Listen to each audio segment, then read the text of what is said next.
I'm standing in the church parking lot at 6:47 a.m., watching my husband load the nanny's suitcases into his Range Rover. The same Range Rover bought with tithe money from widows and single mothers who believed in his prosperity gospel.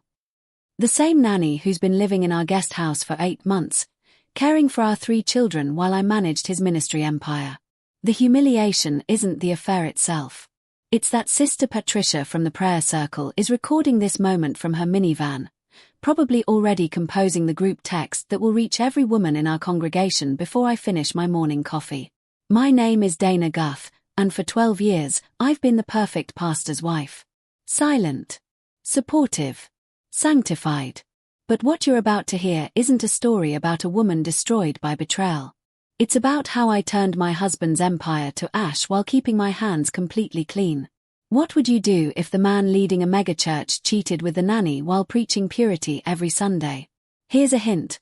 Wait until you hear how his empire collapsed and how Oprah's wisdom helped me write the ending he never saw coming. I built this life with my bare hands. While Jonathan stood behind pulpits preaching about God's design for marriage, I was backstage coordinating sound systems, managing volunteer schedules, and balancing budgets that grew from $50,000 to $2.3 million annually. I knew every donor's name, every staff member's weakness, and every financial thread that held our ministry together. The Riverside Community Church wasn't just our livelihood, it was my masterpiece. I designed the children's programs, recruited the worship team, and personally interviewed every department head.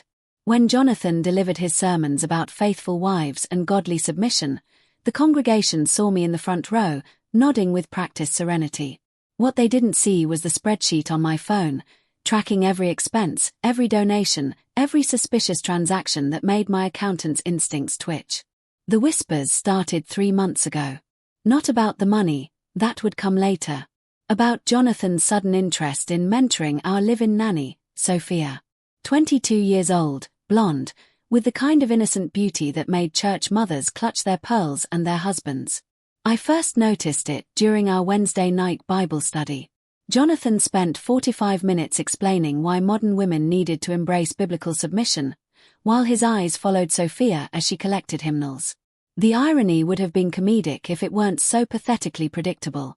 Sister Margaret leaned over during the closing prayer, her whisper barely audible, "That girl needs to be more careful about her boundaries." I smiled, the same serene smile I'd perfected over 12 years of ministry life, and replied, "We're blessed to have such dedicated help with the children." But inside, something crystalline and cold was forming. I'd spent too many years watching other pastors' wives crumble under similar circumstances. Divorce meant losing everything: the house, the ministry, the social position, and often the children. The congregation always sided with their anointed leader. The wife became a cautionary tale, whispered about in ladies' auxiliaries for decades. I refused to become that story. That night, I did what I'd done every evening for the past 15 years. I climbed into bed with my laptop and watched Oprah interviews. Old ones, mostly from the 1990s and early 2000s, when she was still discovering the power of her platform. Jonathan mocked this ritual, calling it my secular indulgence, but Oprah's voice had become my evening prayer. The video that changed everything was from 2008, her Stanford commencement speech.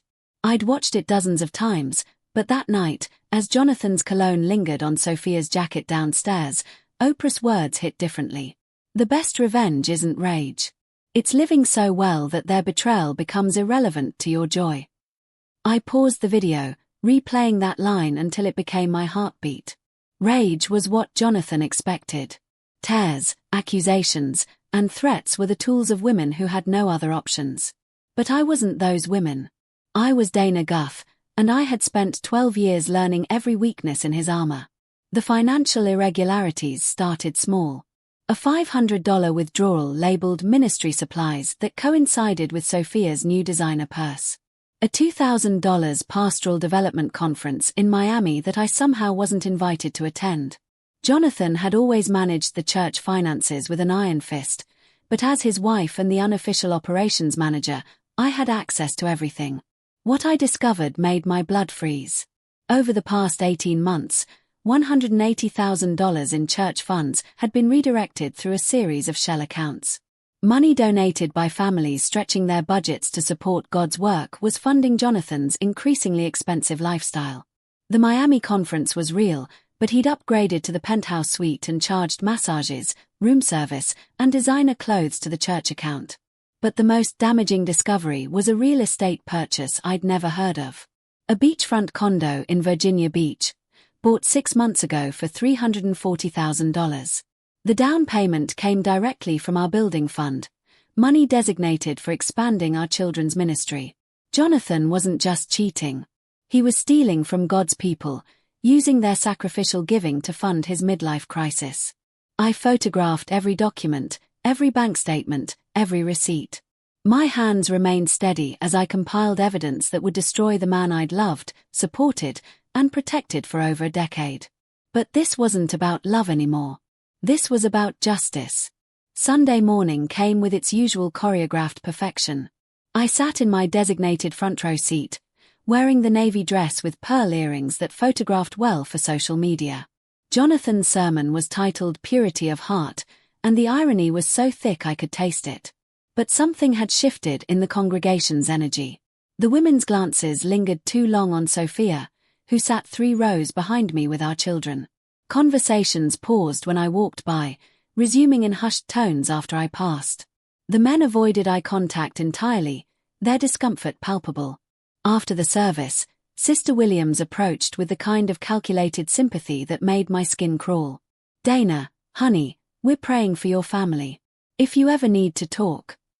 Her words trailed off, but the implication was clear. Everyone knew.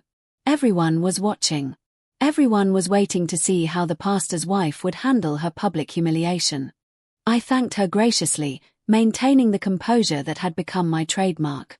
But inside, I was calculating. The congregation's sympathy was a double-edged sword. Today it was directed at me, but public opinion was fickle. The moment Jonathan painted me as the bitter wife trying to destroy God's anointed, that sympathy would evaporate. I needed to move carefully. One mistake, one emotional outburst, one perceived attack on their beloved pastor, and I'd become the villain in my own story. That evening, I pulled up another Oprah interview, this one with a woman who'd survived her husband's public scandal. The woman described her strategy with surgical precision. I never defended myself. I just lived my truth so authentically that lies couldn't compete. Oprah's response resonated through my bones. When people show you who they are, believe them the first time. But when they show you who they are to everyone else, help everyone else believe it too. I closed the laptop and walked to my home office, where 12 years of ministry records waited in perfectly organized filing cabinets. Financial documents, board meeting minutes, staff contracts, and donor correspondence. The entire infrastructure of Jonathan's empire, catalogued and accessible. For the first time in months, I smiled with genuine joy. Jonathan had made a critical error. He assumed that his wife's silence meant ignorance. He'd underestimated the woman who'd spent over a decade building his platform, managing his image, and protecting his interests.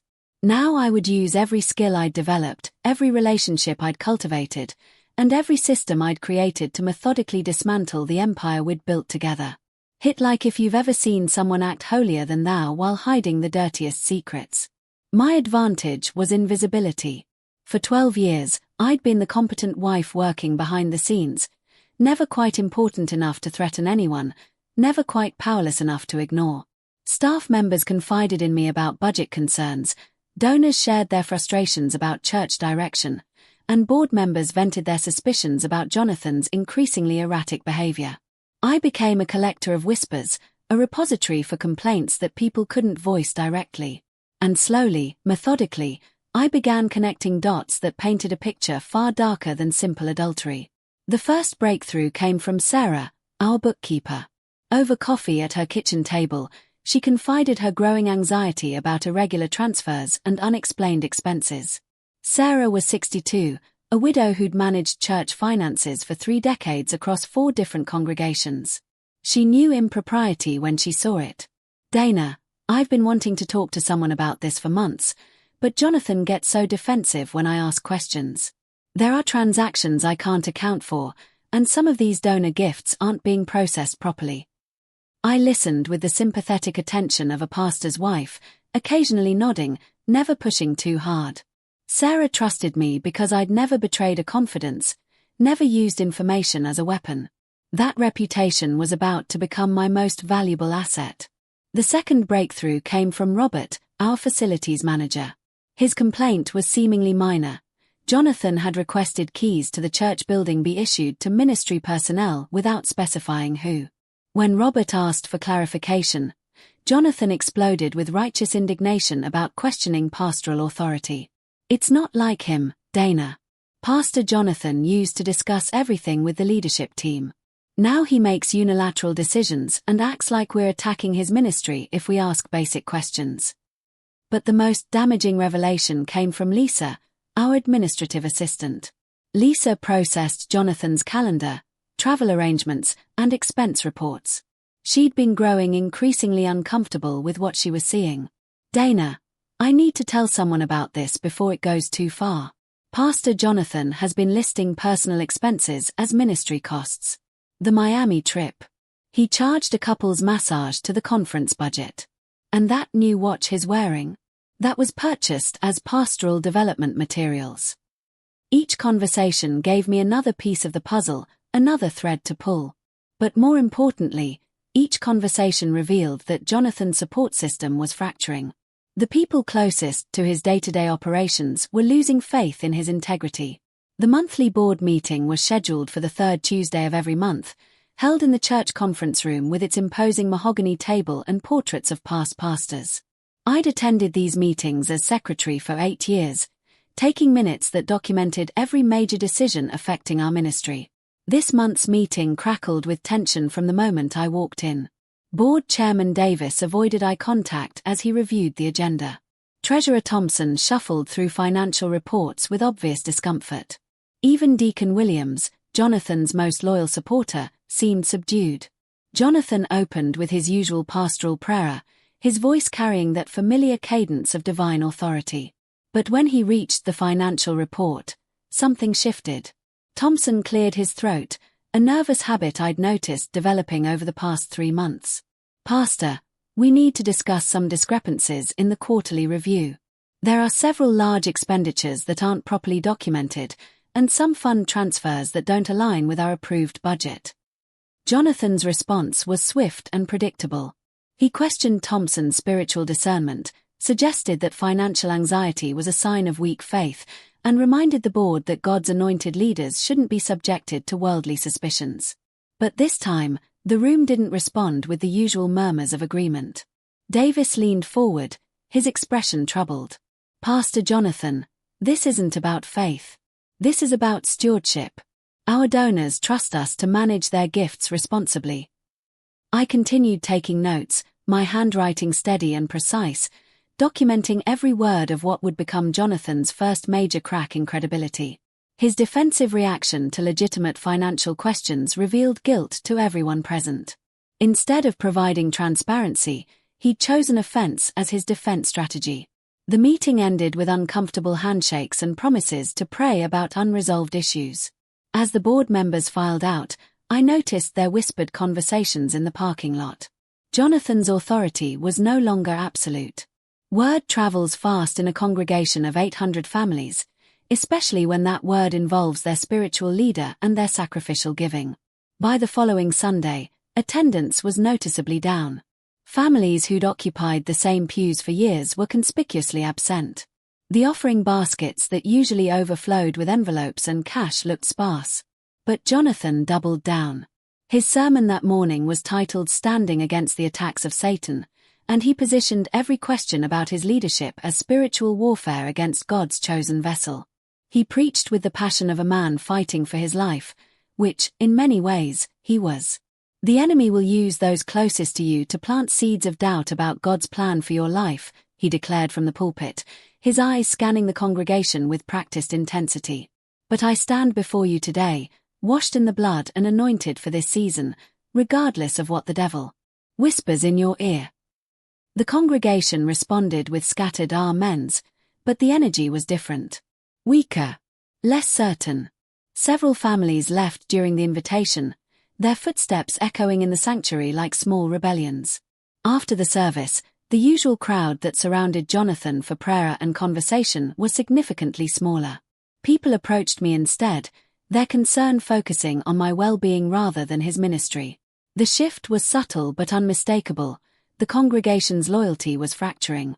Sister Patricia, the same woman who'd witnessed the parking lot scene with Sophia, pulled me aside during the fellowship meal. "Dana, honey, we see what's happening. Whatever you need, whatever support you're looking for, you've got it." Her words were kind, but they also revealed how the narrative was shifting. I was no longer seen as the pastor's wife. I was becoming the wronged woman, deserving of sympathy and protection. That transformation was both an opportunity and a danger. That night, I pulled up one of my favorite Oprah interviews, a 2006 conversation with a whistleblower who'd exposed corruption in her company while protecting herself from retaliation. The woman's strategy was brilliant in its simplicity. She never made accusations. Instead, she asked questions that led others to the truth. "The most powerful thing you can do," the woman explained, "is create a situation where people discover the truth themselves. When they reach their own conclusions, they own those conclusions.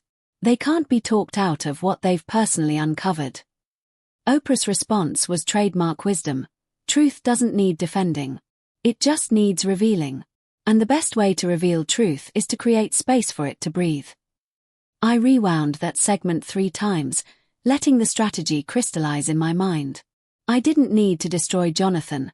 I needed to create conditions where his own actions would destroy him. I didn't need to convince people he was corrupt.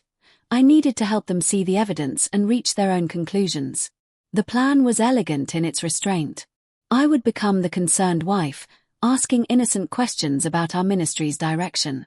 I would express genuine worry about our financial stewardship, not as an accuser but as someone who wanted to protect the church we'd built together. I would position myself as Jonathan's partner in seeking truth, not his enemy in revealing it. Most importantly, I would document everything. Every conversation, every meeting, every decision would be recorded with the meticulous attention to detail that had made me indispensable to the ministry's operations. When the time came to reveal the full scope of Jonathan's corruption, I would have a paper trail that told an undeniable story. The next morning brought our first major consequence. The Robertson family, who donated $25,000 annually for the past 5 years, requested a meeting about their giving. I sat in Jonathan's office as Mrs. Robertson explained their decision with careful diplomacy. "Pastor Jonathan, we've been blessed to support this ministry for many years. But recent events have raised some concerns about how our gifts are being used. We'd like to redirect our donations through a different channel until we feel confident about the financial oversight." Jonathan's face flushed red as he launched into a defense that sounded more like an attack. He questioned their faith, their commitment to God's work, and their susceptibility to gossip and lies. By the end of his 15-minute monologue, the Robertsons had moved from concerned to offended. They left without making any financial commitment and with expressions that suggested their concerns had been confirmed rather than addressed. I walked them to their car, maintaining the gracious demeanor expected of a pastor's wife while internally cataloguing every word of Jonathan's disastrous response. As they drove away, Mrs. Robertson's final words echoed in my mind. "Dana, this church is blessed to have you. I hope Pastor Jonathan realizes how much you do to hold everything together." That afternoon, 3 more families called to schedule similar meetings. Subscribe if you believe karma doesn't need rushing, it always shows up. What Jonathan never understood about revenge is that the best vengeance isn't emotional, it's systematic. While he was sneaking around with Sophia and stealing from the church, I was building an infrastructure for his downfall that was so methodical, so thoroughly documented, and so ironclad that no amount of charisma or spiritual manipulation could overcome it. My first strategic move had been executed months earlier, long before the nanny affair became obvious. I'd quietly separated our personal finances, opening individual accounts and transferring assets to protect myself and our children from the financial fallout I could see coming. Jonathan, drunk on his own sense of invincibility, never noticed the gradual shift in our household finances. The second move was equally subtle. I began cultivating relationships with board members, major donors, and staff members independent of Jonathan's influence.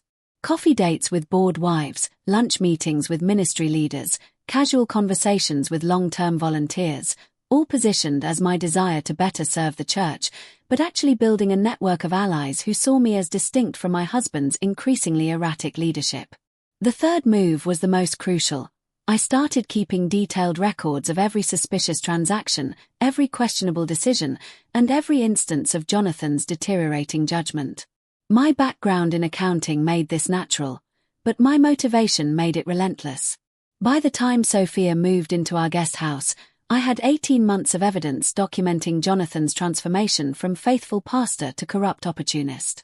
But the fourth move was my masterpiece. I began planting seeds of concern through innocent questions rather than direct accusations. In board meetings, I would ask for clarification about budget line items. With major donors, I would express confusion about how their specific gifts were being allocated. With staff members, I would wonder aloud about the wisdom of certain expenditures. Never accusations. Always questions. Always innocent. Always concerned for the ministry's well-being rather than attacking its leader. The beauty of corruption is that it's systemic. Once people start looking closely at one questionable decision, they inevitably find others. And once they find others, they begin questioning everything they previously accepted without examination. Thompson, our treasurer, was the first domino to fall. After the uncomfortable board meeting where Jonathan had deflected financial questions with spiritual manipulation, Thompson began conducting his own investigation. What he discovered made him physically sick. The Virginia Beach condo was just the beginning. Over 2 years, Jonathan had systematically diverted church funds into personal investments, a vacation rental property in Asheville, a small portfolio of stocks purchased through a brokerage account in his name, and a classic car restoration project that he'd listed as ministry vehicle maintenance. But Thompson's most devastating discovery was the donor gift fraud. Families who'd made large donations designated for specific ministry projects, missions, building expansion, youth programs, had seen their gifts redirected into Jonathan's personal accounts. The new children's playground, funded by a $50,000 gift from the Martinez family, existed only on paper. Their money had paid for Jonathan's stock portfolio. Thompson called me before he called anyone else. His voice shook as he described what he'd found, and I listened with the perfect combination of shock, concern, and devastation that the situation required. "Dana, I need to know, did you have any idea this was happening? Because if you didn't, then you need to protect yourself and the children immediately." I assured Thompson that I'd been completely unaware of these transactions, which was technically true. I'd discovered them through my own investigation, not through Jonathan's disclosure. My shock at Thompson's findings was genuine, not because I was surprised by the corruption, but because I was amazed by its scope. Thompson's next call was to Davis, the board chairman. Within hours, an emergency board meeting was scheduled for the following evening. The emergency board meeting took place on a Thursday night in the same conference room where Jonathan had deflected concerns just weeks earlier. This time, the energy was entirely different. Board members arrived with grim expressions and folders full of documentation. The mahogany table that usually hosted discussions of ministry growth was now covered with financial statements, bank records, and legal documents. Jonathan entered the room with his usual confidence, but I could see the crack in his facade. He'd spent the day fielding phone calls from concerned donors and board members, and his responses had been increasingly desperate and defensive. Davis opened the meeting with a prayer that felt more like a funeral than a blessing. Then Thompson presented his findings with the methodical precision of a prosecutor building a case. Every questionable transaction was documented. Every diverted donation was tracked. Every personal expense charged to ministry accounts was itemized. Jonathan's response was predictable. He attacked Thompson's motives, questioned the board's spiritual authority, and claimed that the investigation itself was evidence of Satan's attack on God's anointed leader. But this time, his manipulation tactics met a room full of men who'd already seen too much evidence to be swayed by charismatic deflection. Deacon Williams, Jonathan's most loyal supporter, spoke with the weight of betrayal in his voice. "Pastor, we're not questioning God's calling on your life.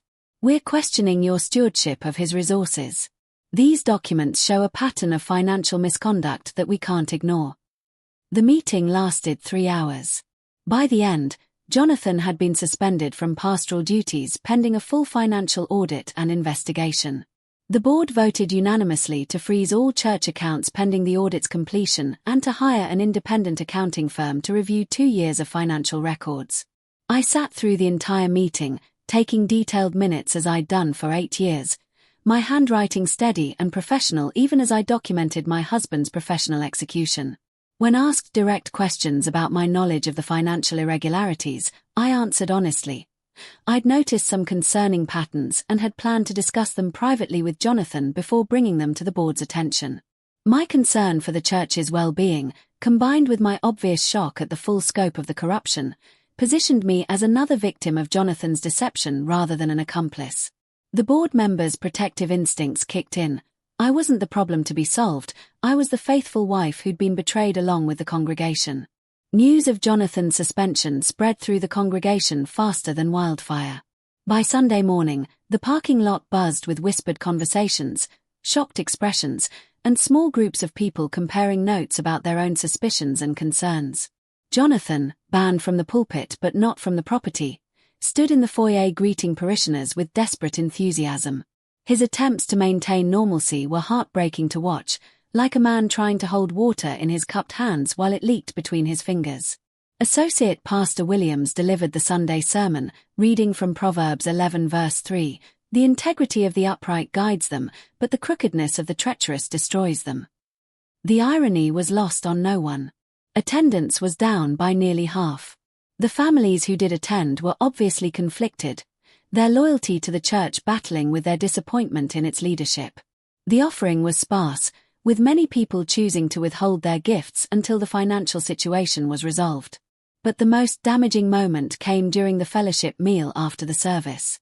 Sophia, the nanny at the center of the affair rumors, was conspicuously absent.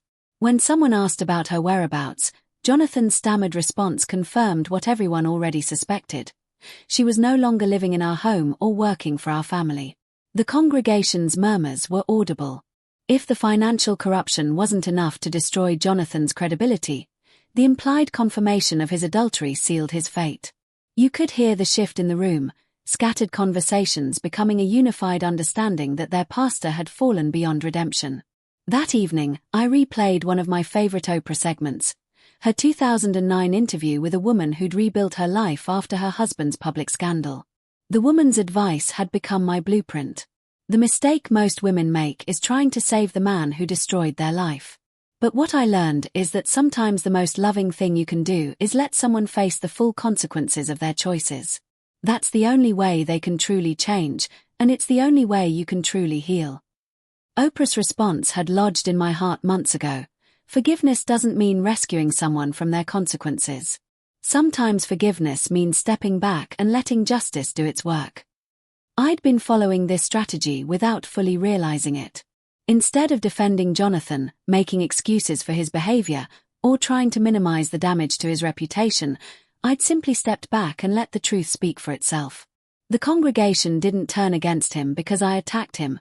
They turned against him because his own actions made him indefensible. But now came the crucial phase, positioning myself not as the bitter wife seeking revenge, but as the faithful woman committed to the church's healing and restoration. I needed to transform from victim to leader, from the pastor's wife to the ministry's salvation. The opportunity presented itself during the following week's board meeting. With Jonathan suspended and the ministry in crisis, the board was scrambling to maintain operations while conducting the financial investigation. They needed someone with intimate knowledge of the church's systems, donor relationships, and operational procedures. They needed me. Davis approached me after the meeting with obvious reluctance, clearly uncomfortable with the situation but desperate for solutions.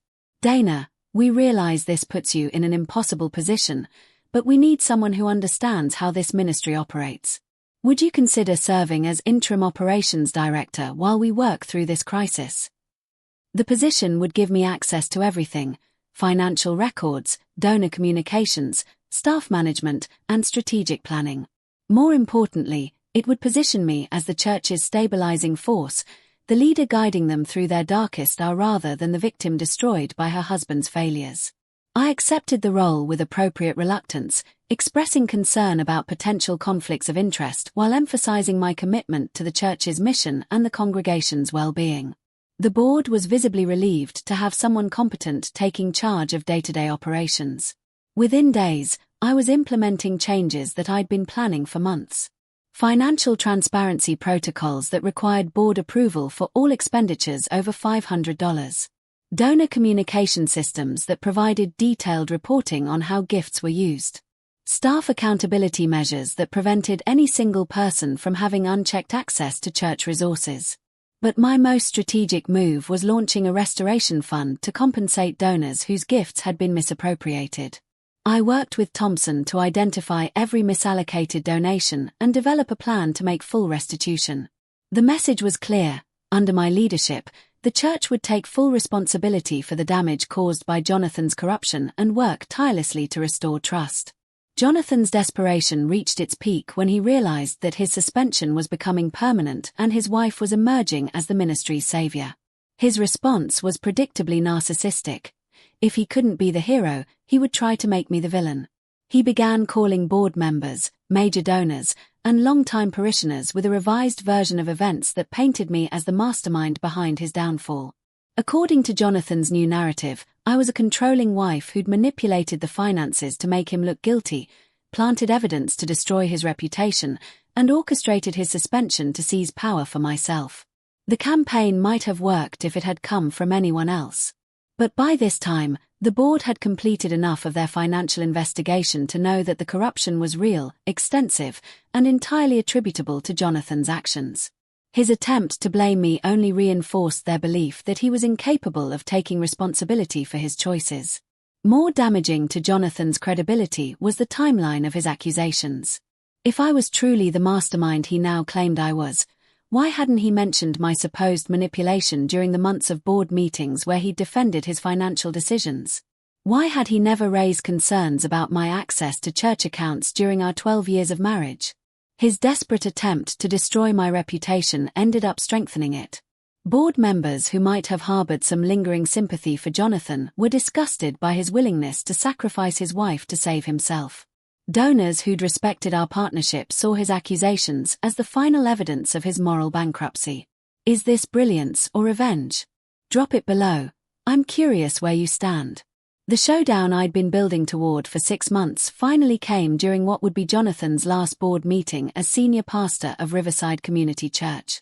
The conference room was packed beyond capacity, with board members, major donors, staff leaders, and even some longtime parishioners filling every available seat. The mahogany table was covered with forensic accounting reports, legal documents, and a comprehensive audit that detailed 2 years of systematic financial fraud.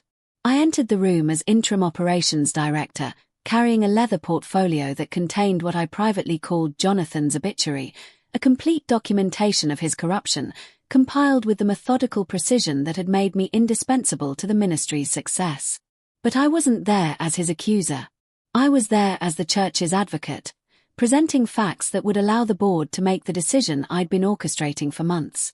Jonathan sat at the head of the table, his usual position of authority now feeling like a defendant's chair. His lawyer flanked him on one side, while Sophia, who'd returned to testify about the financial irregularities she'd witnessed, sat uncomfortably near the back of the room. Davis opened the meeting with a prayer that felt more like a last rite than a blessing, then handed the floor to the independent auditing firm that had spent 8 weeks dissecting our ministry's finances. Their presentation was devastating in its clinical precision. Total misappropriated funds: $847,000 over 2 years. Personal expenses charged to ministry accounts: $284,000. Donor gifts redirected to personal investments: $563,000. The Virginia Beach condo, the Asheville rental property, the stock portfolio, the classic car restoration, the upgraded travel accommodations, the designer clothes, the jewelry, the spa treatments, every luxury that Jonathan had funded with other people's sacrificial giving was itemized with photographic evidence and bank statements. But the auditor's most damaging revelation was the pattern of deception. Jonathan hadn't just stolen money, he'd created elaborate false documentation to cover his tracks. Fake invoices for non-existent ministry supplies. Forged approval signatures on expenditure forms. Phantom vendor relationships that existed only to launder church funds into his personal accounts. The room sat in stunned silence as the full scope of the betrayal became clear. This wasn't a series of poor judgment calls or a gradual moral decline. This was calculated, systematic fraud executed by a man who'd spent years perfecting his deception while preaching about integrity and stewardship. When the auditors finished their presentation, Davis turned to me with the weight of leadership in his eyes. "Dana, as interim operations director and the person most familiar with our day-to-day operations, what's your assessment of the situation?" This was my moment, the culmination of 6 months of strategic planning, relationship building, and evidence gathering. I could have delivered a vindictive speech about Jonathan's betrayals, both personal and professional. I could have detailed the humiliation I'd endured, the trust he'd broken, and the life he'd destroyed. Instead, I stood and delivered the most important speech of my life with the calm authority that had made me respected throughout the congregation. Board members, brothers, and sisters, what we've heard today breaks my heart in ways that go beyond personal pain.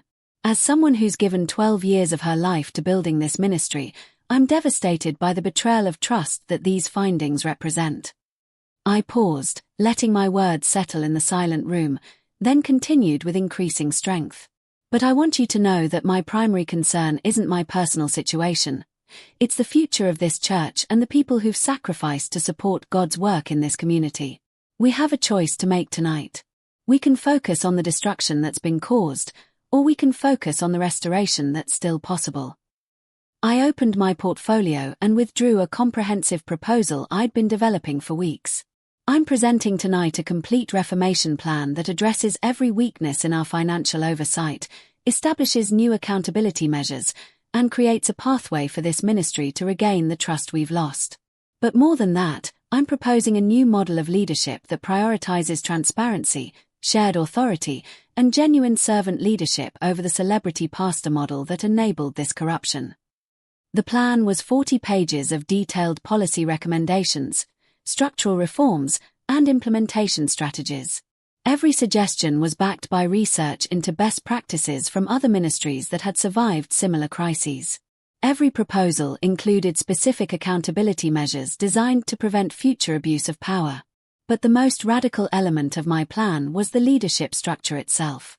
Instead of replacing Jonathan with another senior pastor who would have similar unchecked authority, I proposed a collaborative leadership model with shared power, mandatory financial oversight, and board authority over all major decisions.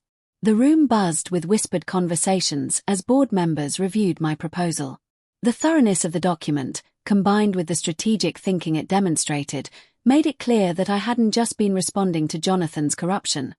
I'd been preparing to rebuild the ministry stronger than it had ever been before. Jonathan's response was everything I'd expected and hoped for. Faced with undeniable evidence of his guilt and a comprehensive plan for the ministry's restoration that didn't include him, he reverted to the desperate tactics of a cornered narcissist.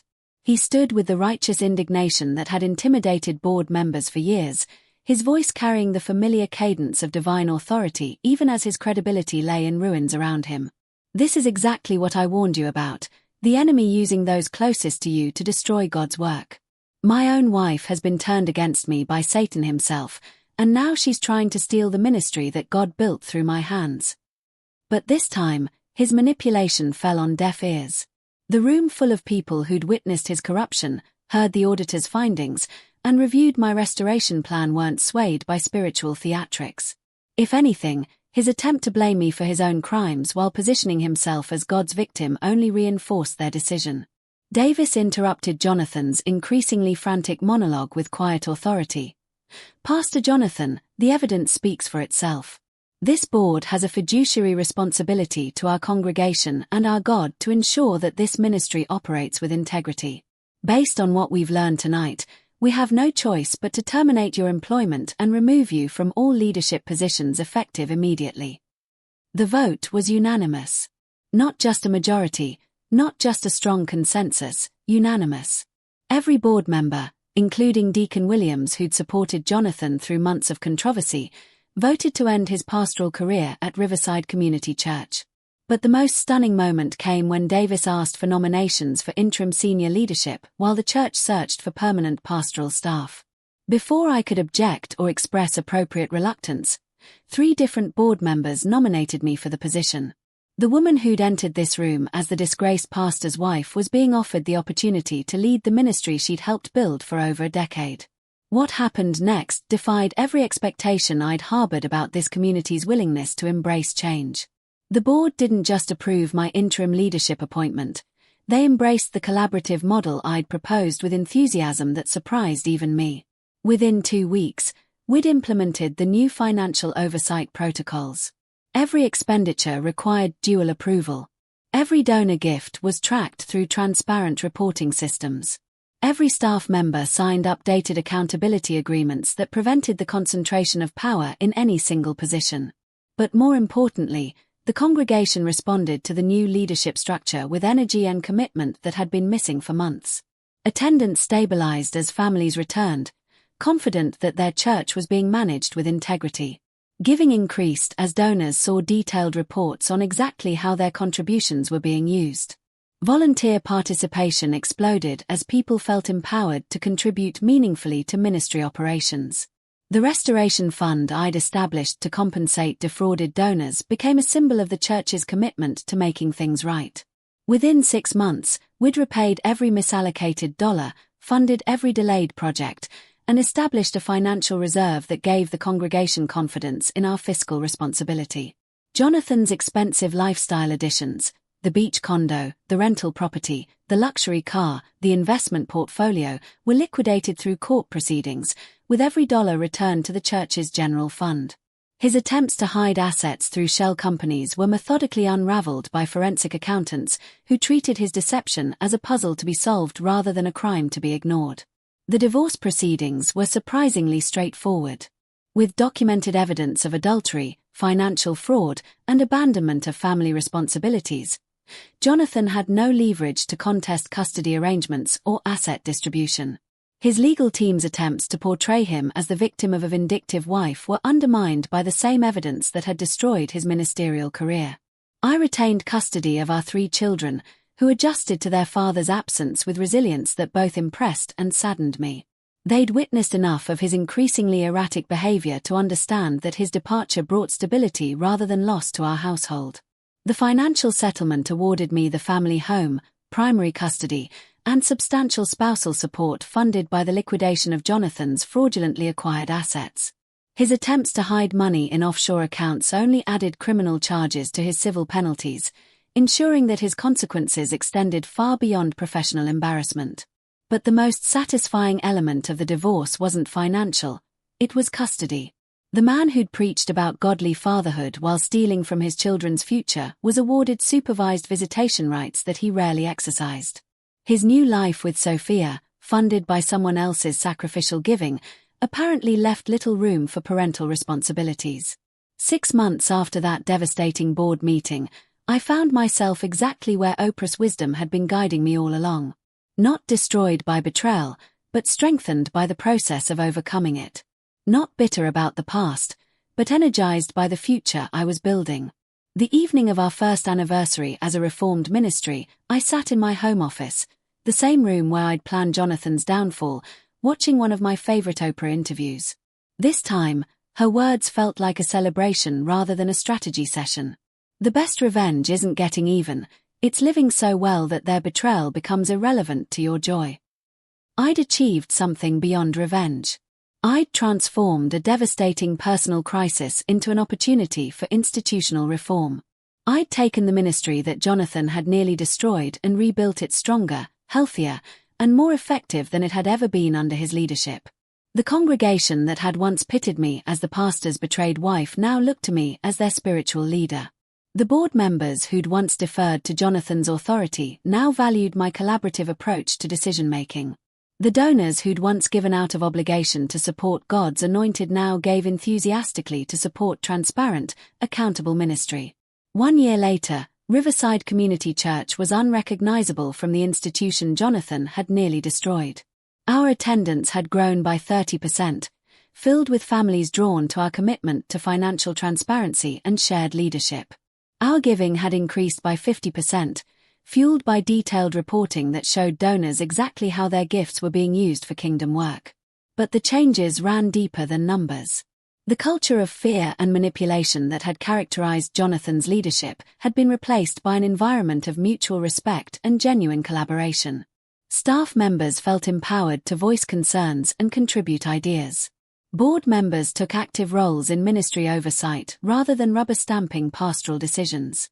Congregation members participated in strategic planning processes that had once been the exclusive domain of senior leadership. The woman who'd discovered her husband's affair in a church parking lot had become a case study in crisis leadership, reformation strategy, and institutional transformation. Seminary professors invited me to speak about collaborative ministry models. Denominational leaders consulted with me about preventing pastoral abuse of power. Other churches facing similar scandals sought my advice about restoration and rebuilding. Most importantly, my children were thriving in an environment of stability, integrity, and authentic faith. They'd learned that leadership means service, that authority requires accountability, and that true strength comes from facing difficult truths rather than hiding from them. The ultimate vindication came 18 months later, when the denomination's annual conference invited me to deliver the keynote address about ministry leadership in the modern era.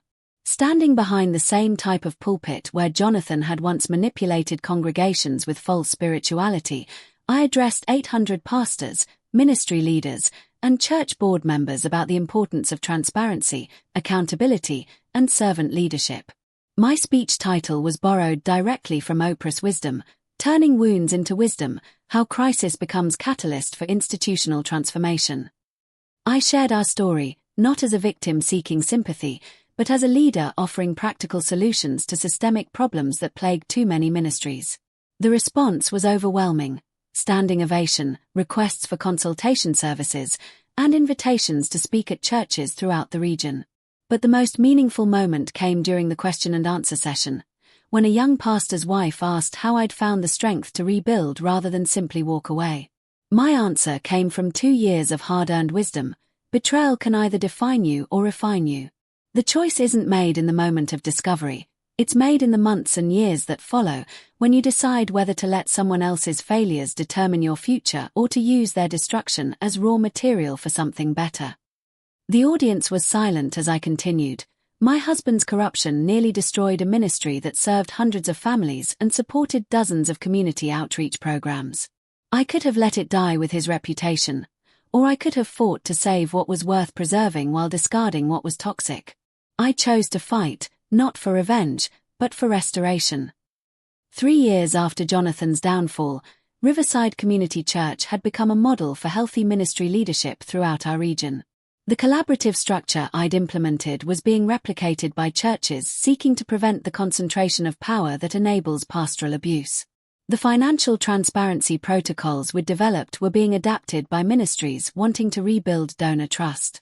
Jonathan, meanwhile, had moved to another state with Sophia, where he'd attempted to start a new ministry that failed within 6 months due to his inability to secure denominational endorsement or donor support. His criminal conviction for fraud had made him unemployable in vocational ministry, forcing him into secular work that couldn't support the lifestyle he'd grown accustomed to funding with other people's money. His fall from grace was complete, but more importantly, it was irrelevant to my joy. I'd built a life, a ministry, and a future that didn't depend on his success or failure. The woman who'd once defined herself as a pastor's wife had become a leader in her own right, valued for her vision, competence, and integrity rather than her relationship to a charismatic but corrupt man. On the 4th anniversary of that devastating parking lot discovery, I sat in my office preparing for another speaking engagement, this time at a women's leadership conference where I'd been asked to address the topic of turning personal crisis into professional opportunity. As I reviewed my notes, I realized how completely Oprah's wisdom had shaped my journey from victim to victor. When people show you who they are, believe them the first time. Jonathan had shown me his character through years of small deceptions, financial irregularities, and moral compromises. I'd believed what I saw, prepared accordingly, and positioned myself to survive his inevitable destruction. Turn wounds into wisdom. The betrayal that could have destroyed me had become the catalyst for personal growth, professional development, and institutional transformation that exceeded anything I could have imagined during my years as a submissive pastor's wife. Forgiveness doesn't mean rescuing someone from their consequences. I'd forgiven Jonathan for his betrayals while allowing him to face the full ramifications of his choices. That combination of personal healing and practical justice had freed me to build a future unencumbered by bitterness or the burden of enabling his continued corruption. The woman who'd started this journey as a victim of adultery and financial fraud had emerged as a leader whose influence extended far beyond the congregation where her transformation began. The ministry that Jonathan had nearly destroyed through his corruption had become stronger, healthier, and more effective under collaborative leadership than it had ever been under his authoritarian control. Standing in that same parking lot where I'd first witnessed Jonathan's betrayal, I felt nothing but gratitude for the journey that had brought me to this point. The pain had been real, the challenges had been overwhelming, and the transformation had been exhausting. But the woman I'd become through the process of overcoming those obstacles was someone I genuinely admired and respected. Jonathan's affair had lasted 8 months. His corruption had extended over 2 years. His consequences would follow him for decades. But my transformation was permanent, and my impact would outlast his destruction by generations. If that ending gave you chills, smash that like button and tell me in the comments, what's the smartest way you've ever flipped betrayal into strength? Subscribe for more stories where women refuse to stay silent, because the world needs more examples of how to turn wounds into wisdom and transform crisis into catalyst for positive change. The best revenge isn't getting even. It's living so well that their betrayal becomes irrelevant to your joy. And sometimes, if you're strategic enough and patient enough, it's building something better from the ashes of what they tried to destroy.